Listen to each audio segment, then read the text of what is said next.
My name is Mark Jones. I am a musician. I come from Southampton in the south of England. Born there in 1970, at the beginning of 1970, and that means that I was conceived in the late 1960s, which I've always felt some strange pride about because the 60s means a lot to me as a musical era, and such amazing changes and wondrous things happened in the 1960s in terms of music, and I was born like right in the middle of the changeover from the 60s into the 70s. In this film, I want to talk about my musical memories, the impact that music has had on me throughout my life, and where it's got me to where I am now. So, should we start at the beginning?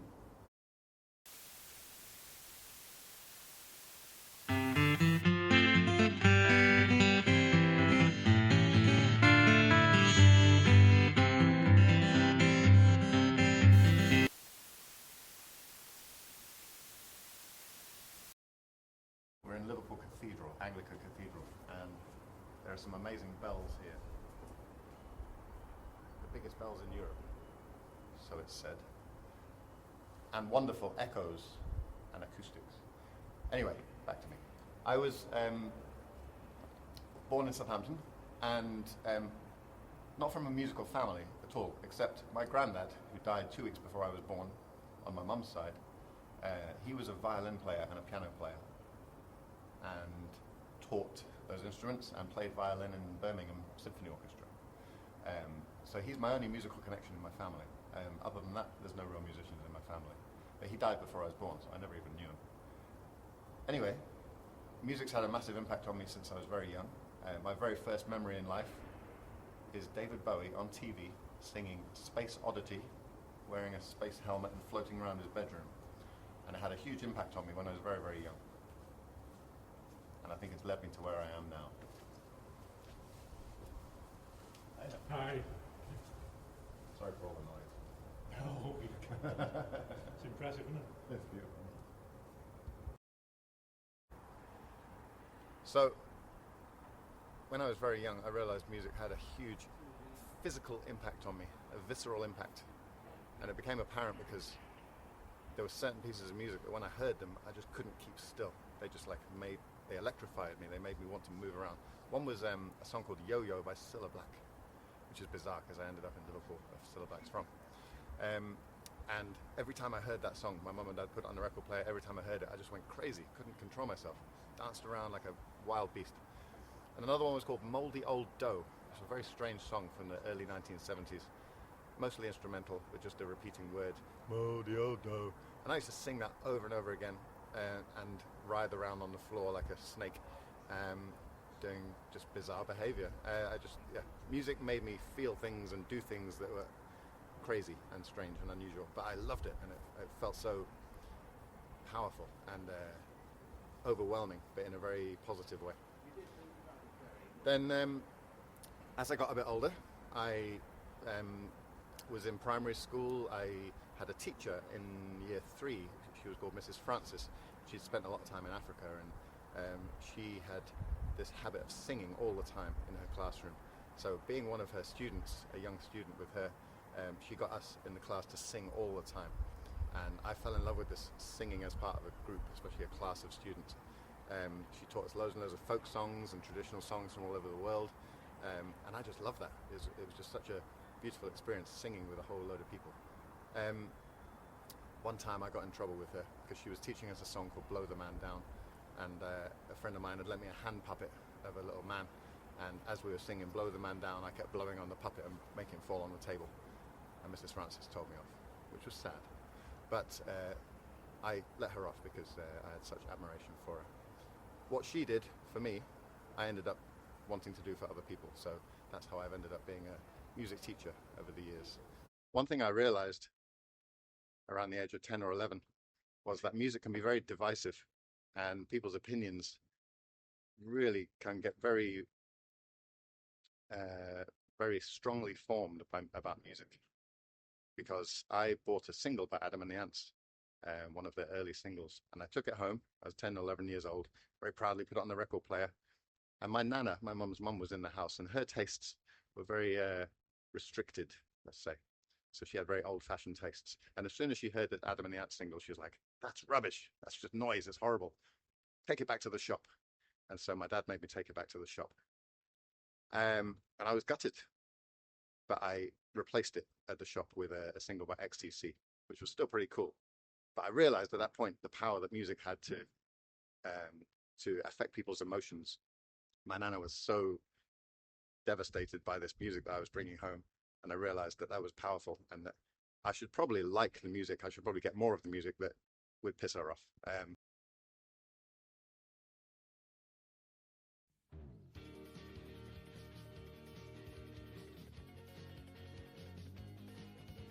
Never done any formal training in music.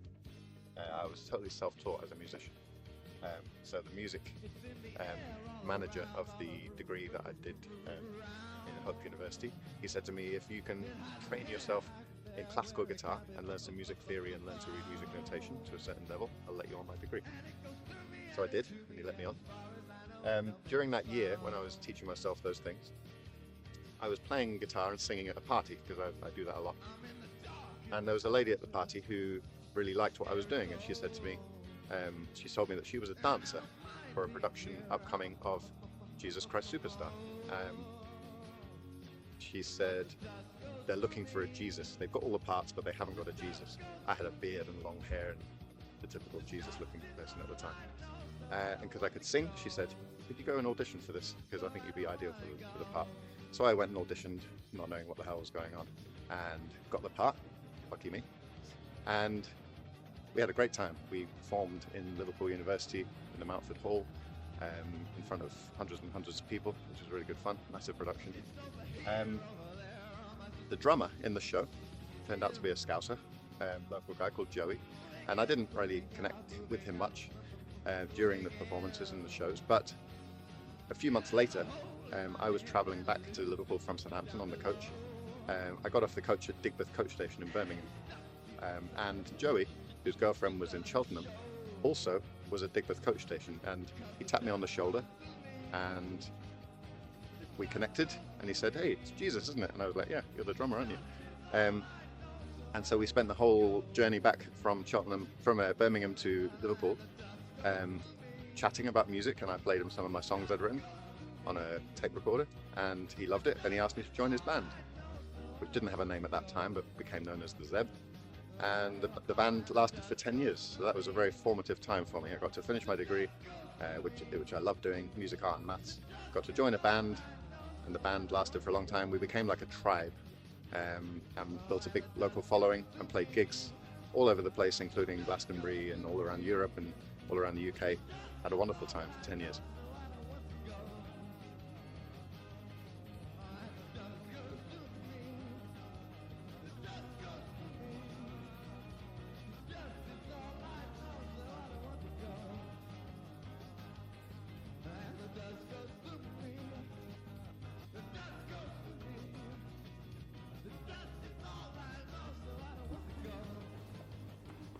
Down is almost worse than going up.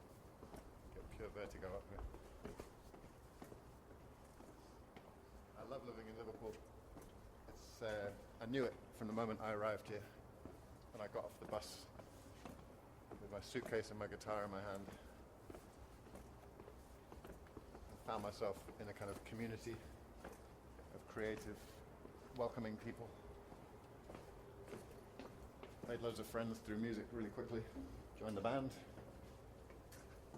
and felt at home, spiritually and physically.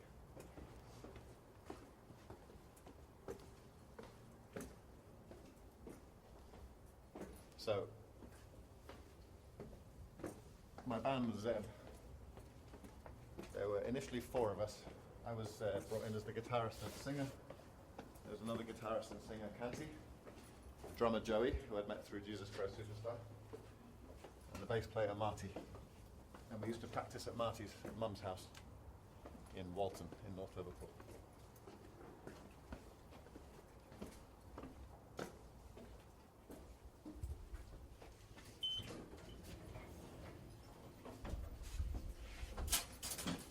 And then over time we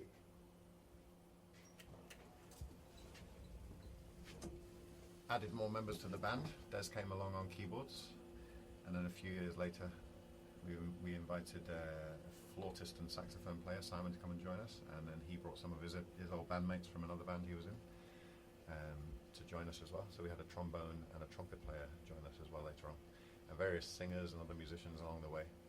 And we changed our style from a kind of rocky indie style band over the years to kind of tribal, chanting, didgeridoo based strangeness, and then gradually developed into a kind of reggae, jazz, fusion, psychedelia, pop band. That's how we ended up. So, and we always enjoyed our gigs. They were always an event. Loads of people came just to become part of the event of our gigs, which is lovely. Here we are.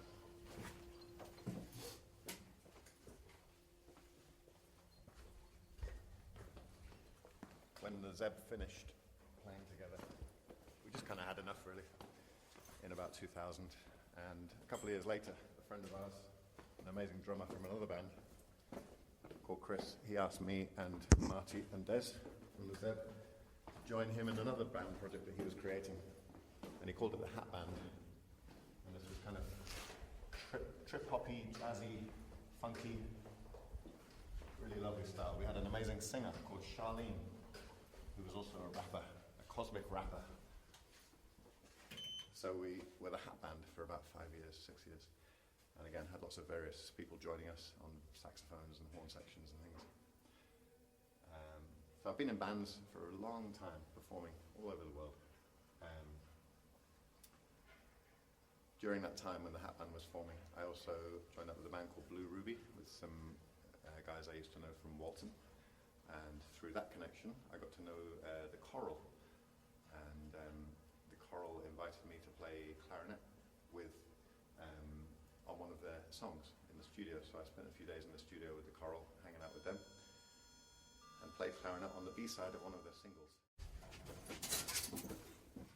So that was quite a strange moment for me, because the single was called Don't Think You're the First, and it got to about number 10 in the charts. So I was inadvertently on the B-side of a top 10 single for the first and only time. I've had a single release myself, which is called Superland Banana, backed with a song called Life's Alright. This was in 2008. Liverpool was the capital of culture in Europe, and the Superland Banana was this strange symbolic sculpture that's got a big place in the heart of lots of Liverpool people.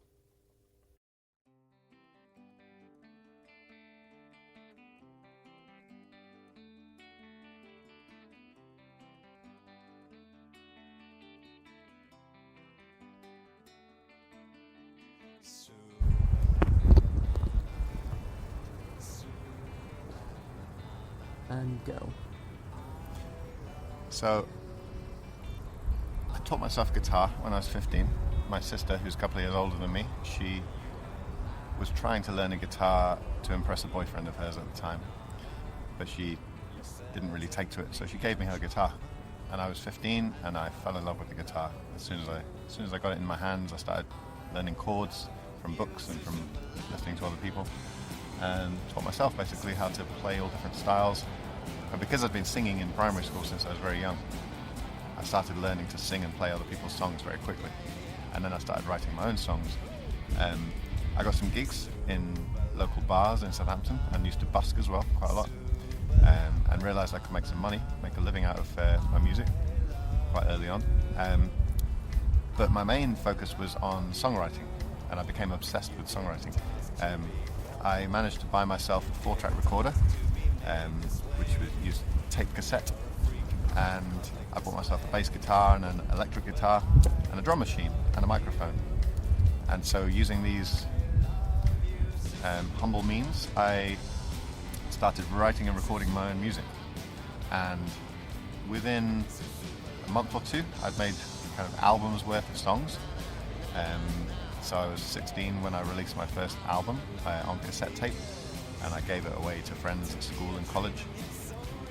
And then I continued in that vein and just churned out several other albums as I came into my late teens. and some of them were very popular amongst my friends and students at school, in college. But I did it mostly just because I loved doing it. I wasn't really trying to impress anyone. I just was expressing something in myself about my teenage issues and angsts, reactions to my family, the world in general, and life. And so I found songwriting and recording and producing my own songs to be a really valuable and valuable way of expressing how I was feeling about things. And I would sit and record I'd program a drum machine and then record that on one track, and then add a bass line and add guitar and other percussion instruments and various other sounds I found, and then record layer upon layer upon layer of vocals in harmony, so that I built up a really big kind of wash of sound. And I experimented as much as I could with backwards tape and speeding up and slowing down, and just did whatever I could to make it interesting for myself and have fun with it. So by the time I arrived in Liverpool when I was 19, I'd had loads and loads of recording experience. I'd also been in a band for a couple of years in Southampton as the lead singer, so I'd had loads of performance experience with that. And when I arrived in Liverpool, I just carried on writing songs. And I've always carried on. Whenever I feel a song sort of brewing, I'll try and write it down and record it to the best of my ability. I've done lots of collaborations with people, some really good recordings, but generally I tend to produce my own music still, using computers. So, songs I've written over the years include some of the ones that are on my Spotify and various other websites. There's one called Painting a Picture, which is a story of sad ending of a relationship that I had in my late teens. I wrote the song in my 20s, but didn't get around to recording it till 2024, and it was quite an extravagant recording, but I really enjoyed that one. So Painting a Picture has a strange story to it. Then there's other songs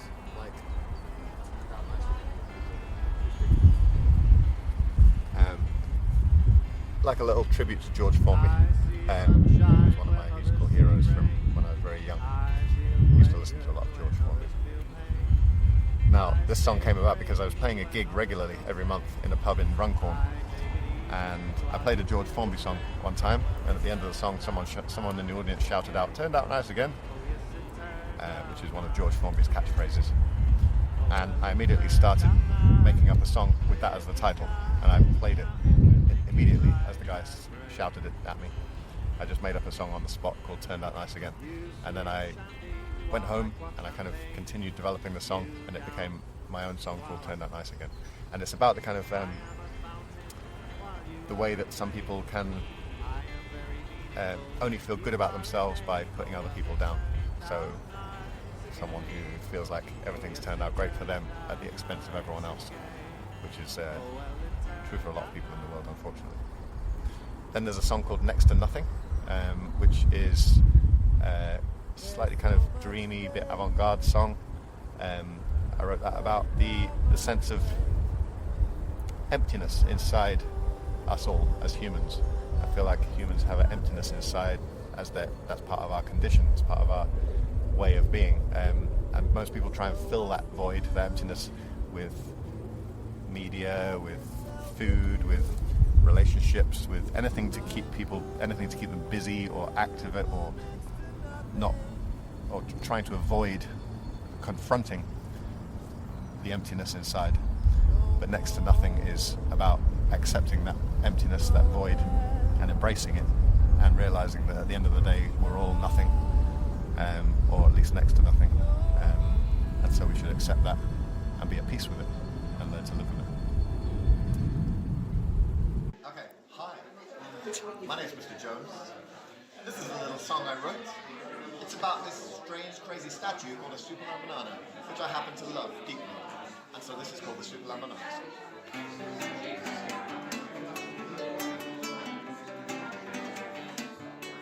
I'd like to talk a little bit about what songwriting kind of means to me and where songs come from. So,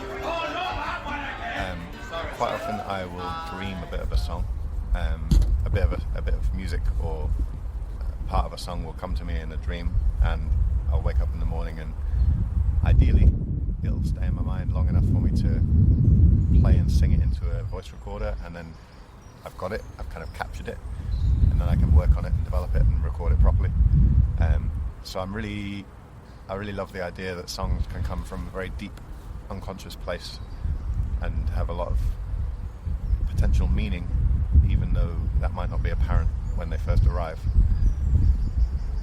I think songs are kind of floating around us in the ether, in the air around us, and I feel like if we want it to be that way, we can be a channel to allow those songs to come through us. So I feel like I feel that I'm a kind of channel for songs to come through.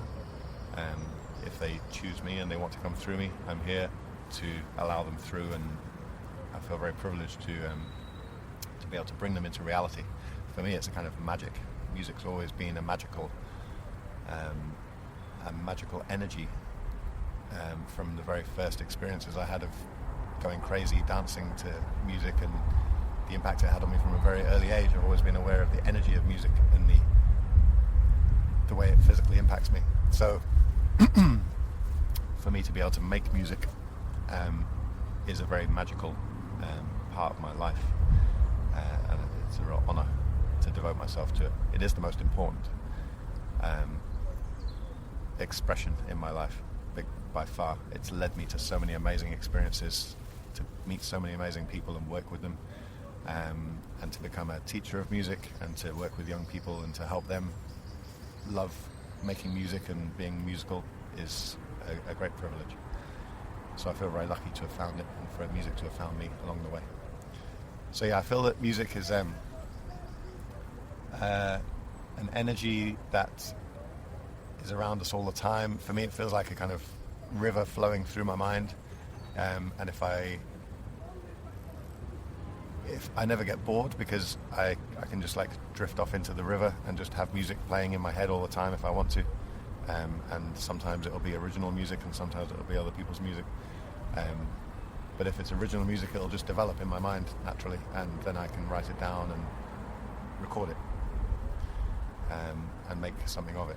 So for me, turning something that is in my mind in a kind of imaginary fantasy, turning that into reality is a magical act. I think that's what magic is. It's the act of turning something that's unreal into something that's real. Taking something that's ethereal, imaginary, from the imaginary inner landscape and bringing it out into the external reality. So there's a certain magic to it. And I'm always impressed by how music impacts people around me as well. So obviously pretty much everyone I meet loves music to a large extent, and loves what it does for them. So it's a wonderful thing for me to be able to work with music and make that happen for people, to be able to perform and make music that has such a big impact on people and their lives. Bring some joy to the world. Goodness knows we need it. My daughter Rosa was born in 2004 in the building that's just over here. It's the Women's Hospital. So yeah, she was born there. She's 20 now.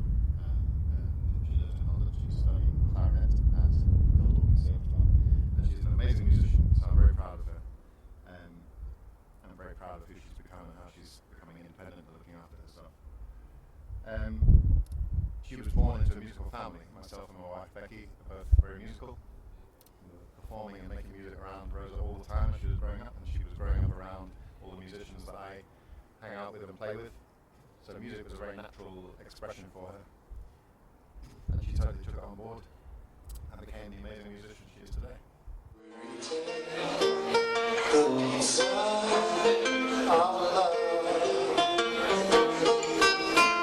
But it's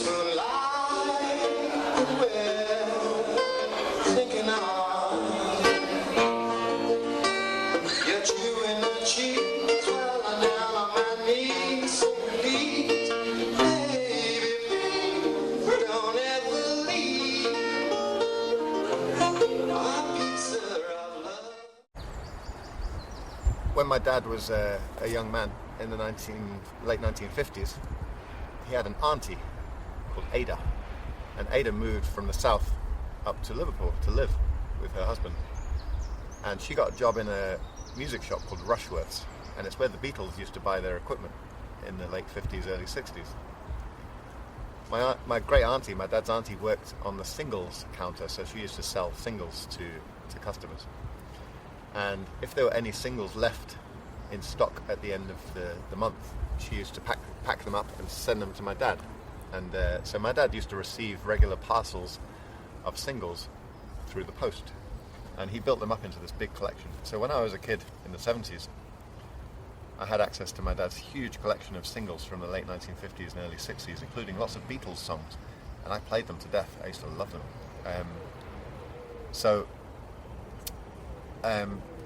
That was a big influence on me when I was growing up, was my dad's amazing singles collection.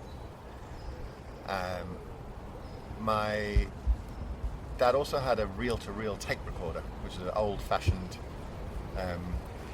recorder with two reels on it, and you could feed the tape from one reel to the other through a little mechanism and record yourself or record anything and play it back.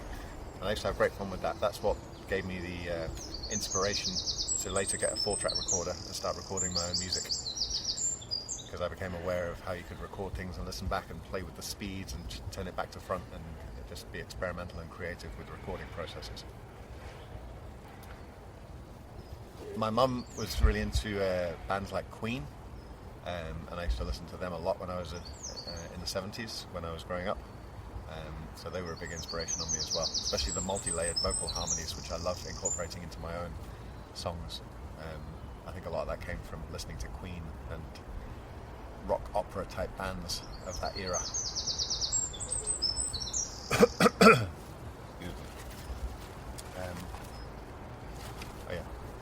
I have a strange gift, which is I have a huge memory for learning music, especially lyrics and chords.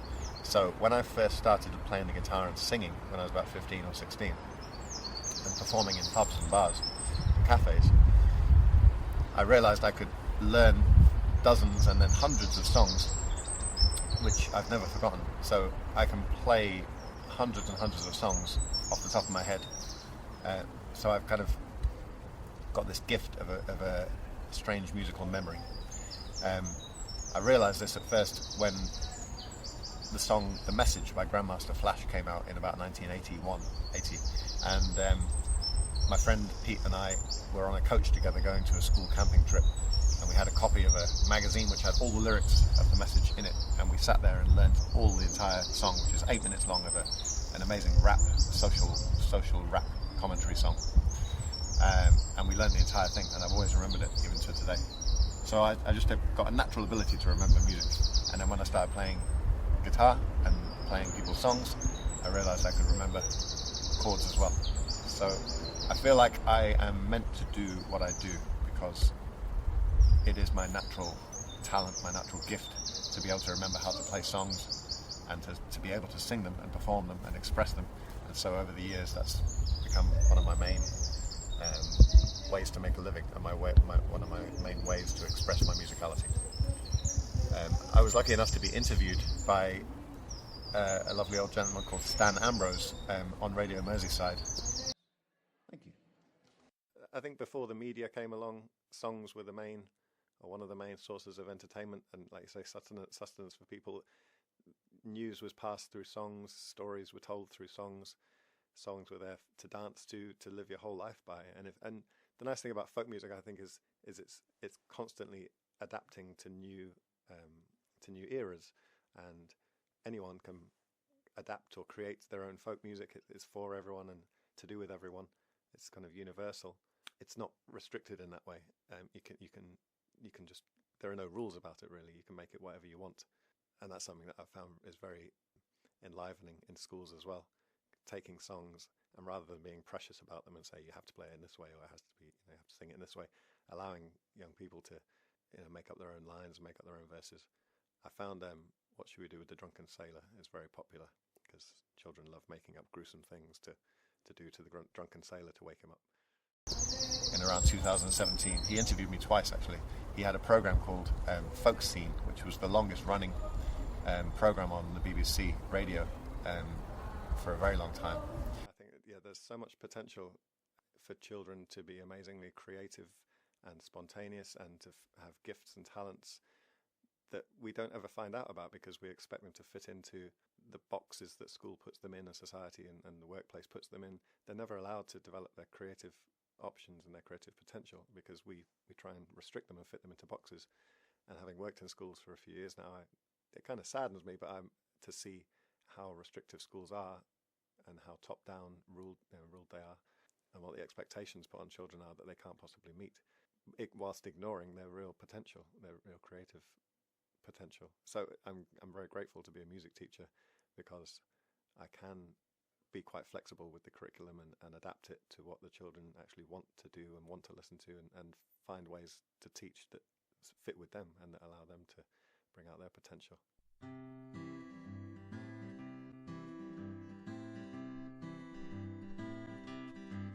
I tried so hard.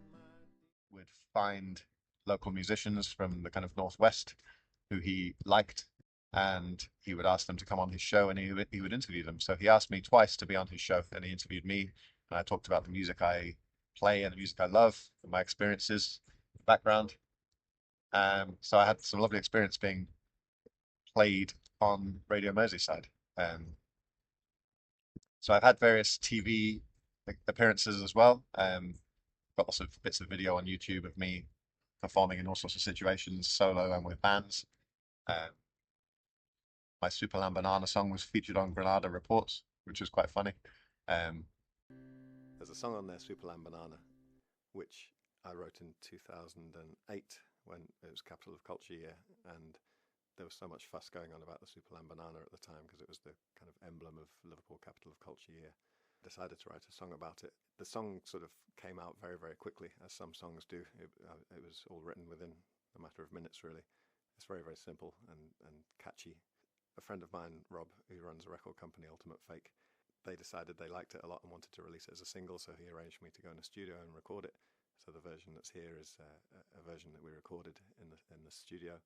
Last year, when I was working in a school in Liverpool, some of the children found it on YouTube.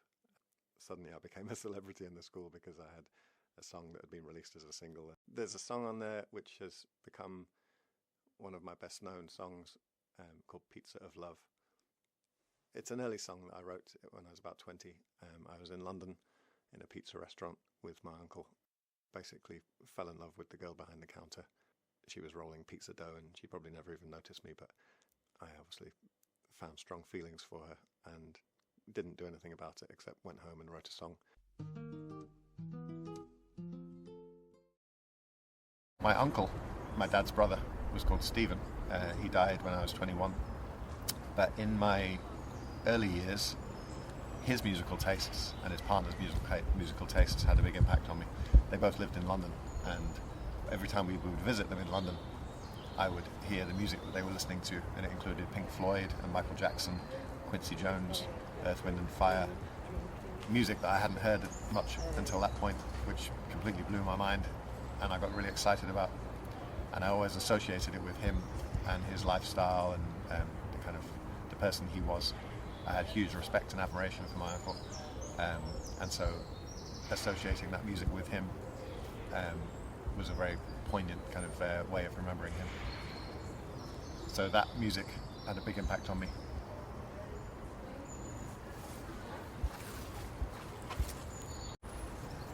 When I was 19, I took a gap year and travelled around Europe by myself for 2 months with an Interrail ticket.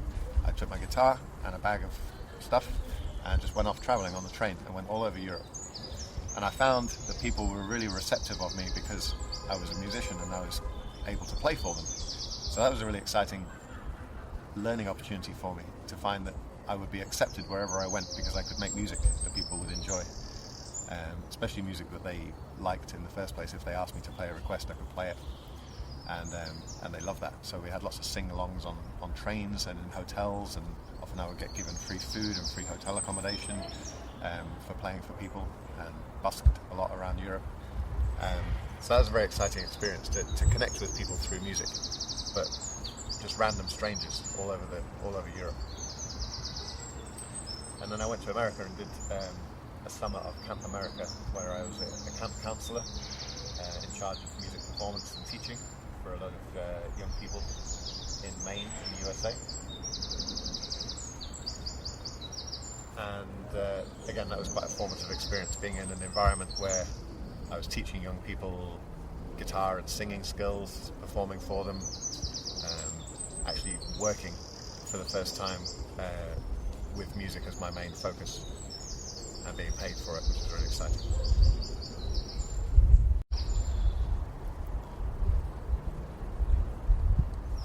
A friend of mine when I was a teenager, around the age of 14 or 15, was called Ruben. His mum and dad had split up and his dad had moved to Milton Keynes. So a couple of times he asked me if I wanted to come and stay with him at his dad's house, which I did. And his dad had this amazing record collection. His dad had been a kind of had been really into music in the 1960s, so he built up a huge record collection of fantastic 1960s music, most of which I'd never heard before.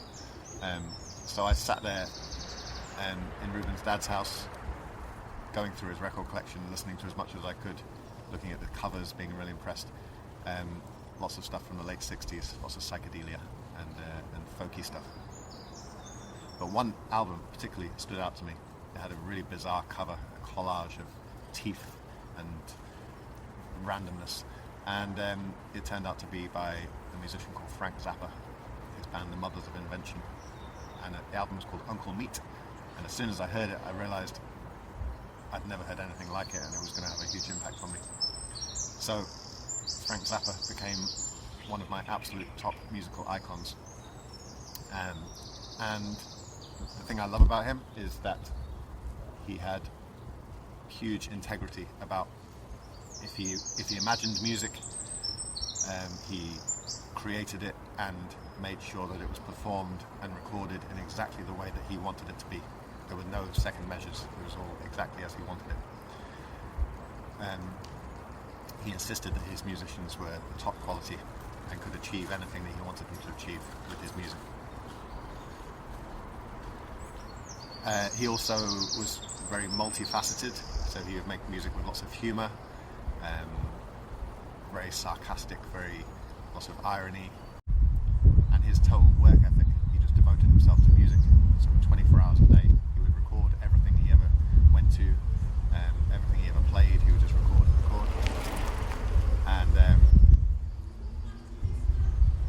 and put out many, 40 or so albums during his lifetime. But that was only a tiny fraction of what he actually recorded in his lifetime, which is still in a vault in his home somewhere. So his influence has been huge on my own life and my musical output. Frank had a quote, which is, "Music is the best," and I firmly believe that. Music is like a friend that's always there for you. And there's another musician I admire hugely, Jim Morrison, the lead singer of The Doors, and his song called "When the Music's Over" is, I think, one of my top favourite songs, especially the line, "When the music is your special friend, dance on fire until the end. Music is your only friend until the end." And it's like when people have let you down, music is always there for you. So no matter where you are or what you're going through in life, if you've got music in your life, it'll see you through, which is very comforting for me. I feel like I've devoted my life to music, and that's been a very positive thing. I feel like it's led me on my journey. It's been huge. It's been there by my side and inside me and around me the whole time, and I'm very pleased with that. I'm very comforted by that. It's been an amazing journey, and it still carries on. Currently, myself and my wife, Becky, are in a band called El Loco. Becky plays bass, I play guitar. We have a friend, Amanda, plays accordion, another friend, Willie, who plays concertina, and we play folk music from all over the world, and we change the style and mash it up and mess around with it, and perform for dancers and in cafes and festivals. So we play wherever we can. So music is still a huge part of my life. Writing, recording, teaching, listening, always open to new musical experiences. And I'm really thrilled to be where I am and where music has taken me and brought me to.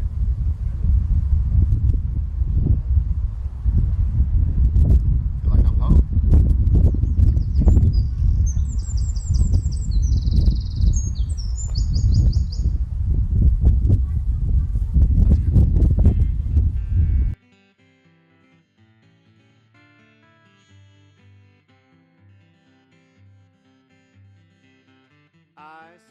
sunshine where others see rain. I feel pleasure when others feel pain. I stay crazy when others go sane. I take it easy while you feel the strain. Oh well, it turned out nice again. Oh yes, it turned out nice again. Oh well, it turned out nice. Clear blue skies, now everything is right as rain. You swig shandy while I quaff champagne. You down while I am a fountain while you are a drain. I am very meaningful and you are inane. Oh well, it turned out nice again. Oh yes, it turned out nice again. Oh well, it turned out nice. Clear blue skies, now everything is right as rain.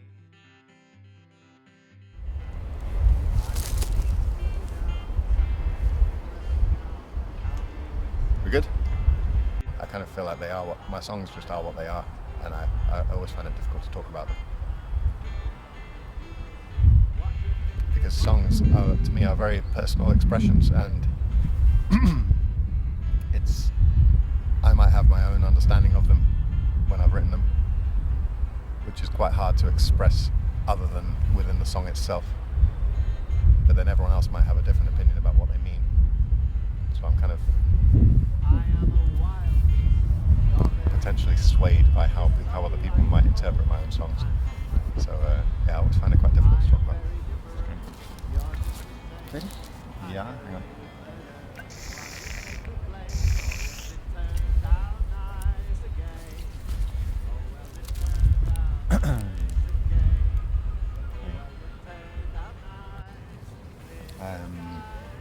Are there any other songs that you have favourites? Painting a Picture and It Turned Out Nice Again are my favourites. Cool. Got to sing a song. That's a really silly one. When the Superman banana was being talked about on the news quite a lot in the Capital of Culture year,